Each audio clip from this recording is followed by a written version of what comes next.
Bonjour, on commence avec la loi d'Ohm aujourd'hui qui est la première formule qu'on va voir dans le cours. Donc la formule, la voici, c'est V est égal à I fois R.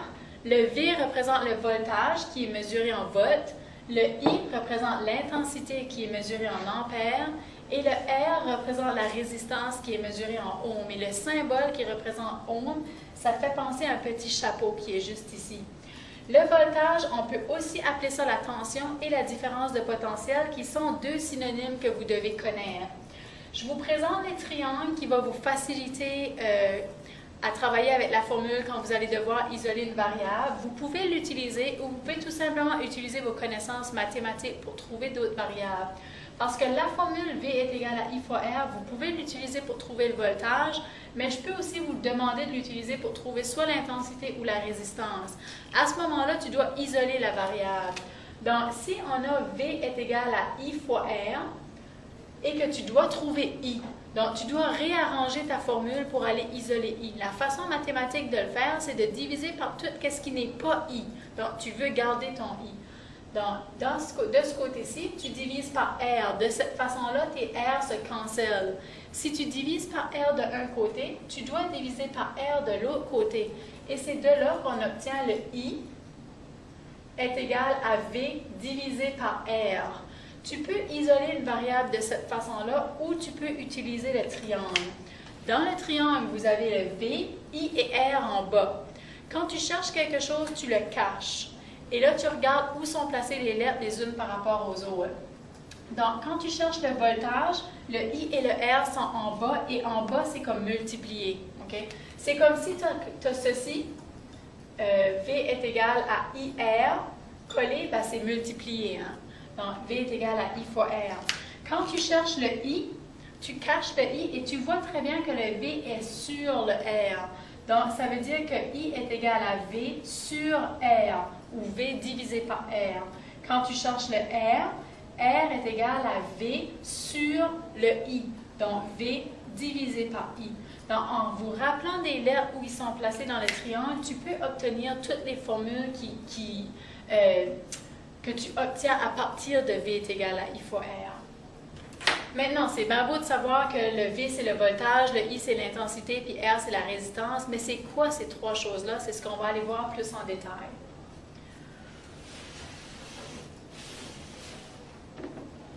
Donc, l'intensité dans un circuit électrique, ou plutôt le courant électrique, représente le nombre d'électrons qui passent dans un endroit du circuit à chaque seconde.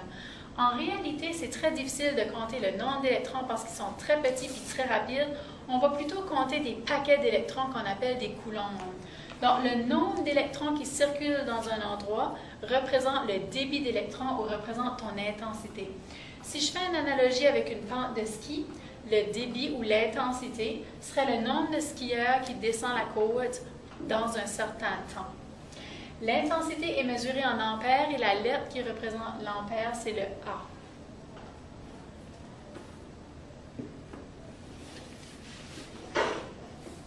Pour la différence de potentiel, maintenant qu'on appelle aussi le voltage ou la tension, la différence de potentiel, c'est vraiment qu'est-ce qui va engendrer le courant, qu'est-ce qui va faire en sorte que les électrons vont avancer dans les fils. C'est l'énergie utilisée par les électrons ou utilisée par le paquet d'électrons, comme je mentionnais plus tôt. L'énergie, la différence de potentiel est mesurée en volts et le symbole pour le volt, c'est le V. Si je reviens à mon analogie avec la pente de ski, le fait que tu as une différence de hauteur entre le haut et le bas de la pente, c'est vraiment ce qui permet à ton skieur d'avancer. Et c'est le même principe quand on se réfère à l'énergie qui permet aux électrons d'avancer ou qui est utilisée par les électrons. Quand l'électron sort de la source ou de la batterie ou peu importe la source d'énergie, il y a un certain nombre de volts. S'il sort avec 10 volts, ben les volts vont être utilisés au fur et à mesure qu'il avance. Les volts sont utilisés pour faire fonctionner les ampoules ou pour faire fonctionner n'importe quelle autre résistance qui se trouve dans ton circuit. Quand l'électron revient à la source ou quand le paquet d'électrons revient à la source, il y a 0 volts. Et là, la batterie le rembourse. Donc, il repart avec son 10 volts et il recommence comme ça. C'est un peu le même principe que si vous iriez au centre d'achat, votre mère vous attend à la porte, puis elle vous donne 100 $, puis elle vous dit que vous pouvez aller magasiner. Toi, tu pars de la porte, tu fais quelques boutiques, tu dépenses ton argent et tu reviens à la porte et ta mère t'attend là avec un autre 100 $ où tu peux aller magasiner. Ça serait-tu pas le fun?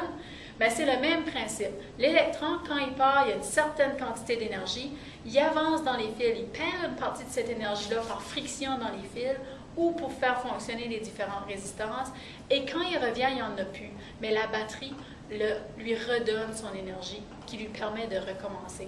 Donc, la différence d'énergie qui permet à l'électron d'avancer de la même façon que le skieur descend la pente de ski, c'est la différence de potentiel.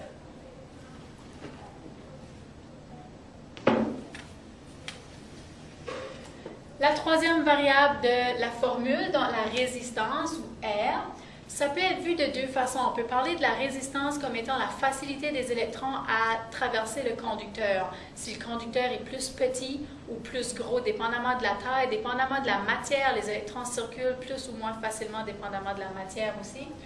Ou on peut parler des résistances comme des endroits du circuit qui vont ralentir le mouvement des électrons. Quand les électrons voyagent dans les fils et qu'ils arrivent à une résistance, comme à une ampoule par exemple, leur mouvement ou leur circulation est ralentie.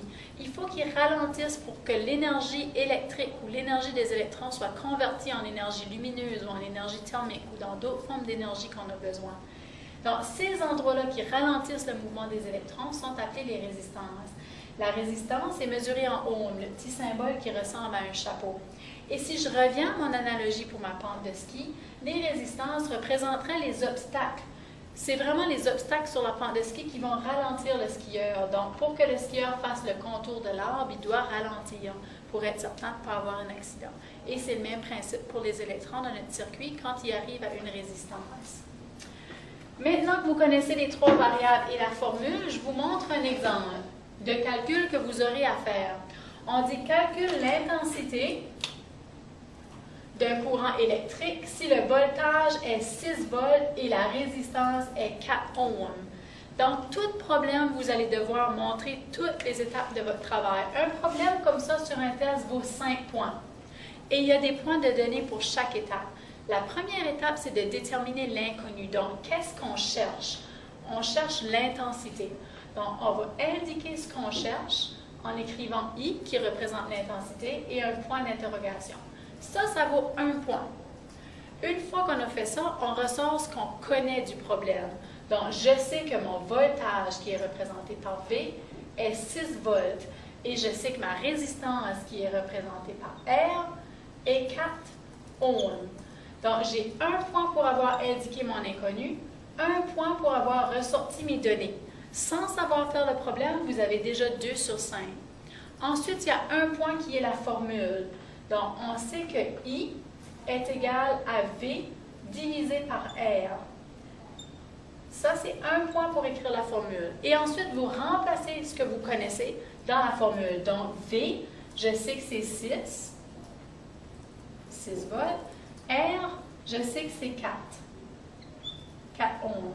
Et quand j'utilise la calculatrice pour dire 6 divisé par 4, ça me donne 1,5 et le I est mesuré en ampères. Donc, c'est 1,5 A. Donc, 1 point pour l'inconnu, 1 point pour les données, 1 point pour la formule, 1 point pour le travail et 1 point pour la réponse. Si l'unité de mesure ne se trouve pas dans votre réponse, vous perdez le point. Donc, si tu écris I est égal à 1,5 et il n'y a pas de A, vous avez 4 sur 5. Ça prend l'unité de mesure pour avoir le point pour la réponse. On fera des exercices de ce genre-là demain en classe. Bonne fin de journée!